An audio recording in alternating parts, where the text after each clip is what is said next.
The National House of Traditional and Khoi-San leaders have expressed its condolences on the passing of Traditional Prime Minister of Amazulu and the monarch, Prince Mangosuthu Buthelezi.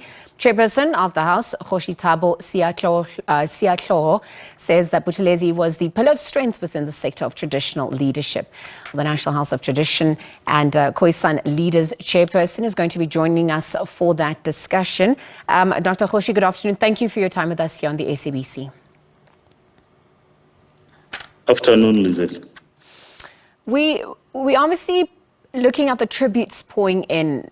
Various people in various sectors obviously coming out to honor and pay their respects upon learning of the passing of Prince Mangosuthu Buthelezi.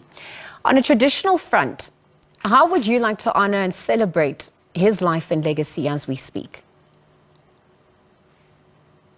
Thank you. I think a big part of us as an institution honoring him is to make sure that his ideals that he lived for, ideals for the preservation of African culture, for our children to be taught in their mother tongues, but also for the recognition of the institution in the Constitution. We need to make sure that that is kept alive. He lived for a long time, and I think he has imparted enough for us to be able to carry the struggle forward. The struggle for land, of course, is at the center of the institution. So we will also take that forward. All right, thank you for those sentiments. So we know he was the oldest member of parliament in South Africa. He served as traditional prime minister to the Zulu royal family until his passing. And so whilst we look at his role and impact in the traditional leadership space, you've now spoken about some of the themes that he stood for. Perhaps we could get into how he was a staunch advocate for federal systems of government. Obviously within provincial authority, this came through. We saw the formation of provinces on his insistence amongst many of the other stances that he took. How do we begin to take what he encompassed as the baton has now been handed over, given the dynamics unfolding within the Zulu nation and South Africa at large? I think in terms of African customs, we are at a point where we are mourning. And part of the mourning, as you know, the royal family will be declaring the time of mourning. We will be reflecting on how specifically we can take the ideals forward. Does the federal system still suit us, as other people are saying? Cancel the provinces because they are, increasing the issue of tribalism and all of that. So I think part of the mourning period is to think about that. Do the provinces still serve us as they did in the previous time? And if they still do, then I think we will advocate for that. But if as South Africans we do not see a necessity for it, then we will obviously again, advocate for the disbandment of the provinces. I'm looking at his role and influence beyond South Africa. He held an audience with international leaders, perhaps even leaders on the continent. And I wonder, what his influence would have been, his ideological stances, how would have affected them? I mean, Margaret Thatcher comes to the fore, Ronald Reagan. We've also got Julius Nyerere as well as Dr. Kenneth Kaunda.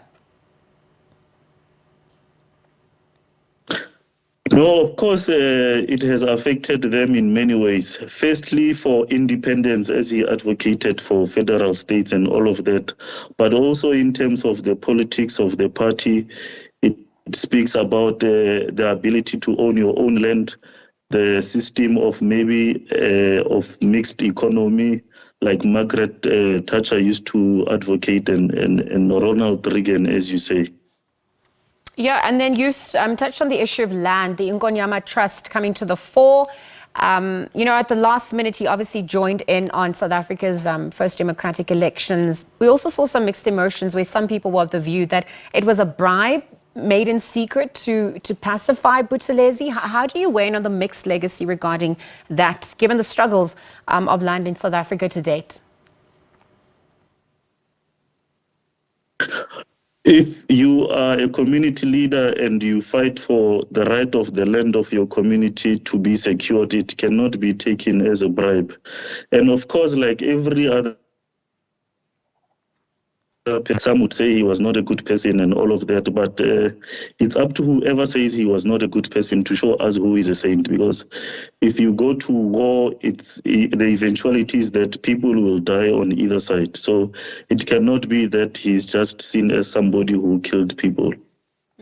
All right, let me wrap up this conversation. His role as traditional prime minister for the royal family towards the end of his life, also becoming pressurized, perhaps even with the passing of King Goodwill Zwelithini. What impact is this going to have on the Amazulu nation at large? Where to from here for South Africa, having lost one of its oldest statesmen? I think too many things in the royal household has happened in a very short period of time. We lost the father of the current king and our queen mothers and all of that. And of course, with the commotion that happened when the king had to be coronated. So I don't think the royal family has settled enough and made sure that the new king is settled. Now they find themselves in such a situation. I think all we need to do is to give the necessary support to the family and to the king so that he can decide according to the custom as to who will be the new traditional prime minister of the Zulu nation, so that we can have, of course, it's not that we want to see the other Buthelezi there, but we want to see someone with similar characteristics who will make sure that the land of the Zulu kingdom is secure, the traditions and customs are intact, and all the celebrations that they usually have within the traditional calendars are kept with, as they had another one yesterday. So I think we need to give that necessary space so that they can pronounce at the right time after mourning. Dr. Kgosi, let me wrap up. We've just got word that he will be laid to rest on Friday. And perhaps now with the knowledge that his memorial is also on Wednesday, what is going to be the role of the National House of Traditional and Khoi-San leaders going forward during this week? We will be there with the Minister of Cooperative Governance and Traditional Affairs on Tuesday. We will be going to the Royal House to pay our last respects. And in terms of our custom, as we get there, it's only then that the royal family will pronounce as to what role will we specifically play, either both on Wednesday during the memorial service or including on Friday during the funeral. So it's only the family that can inform us as to where would they like us to be spaced in the program for both days.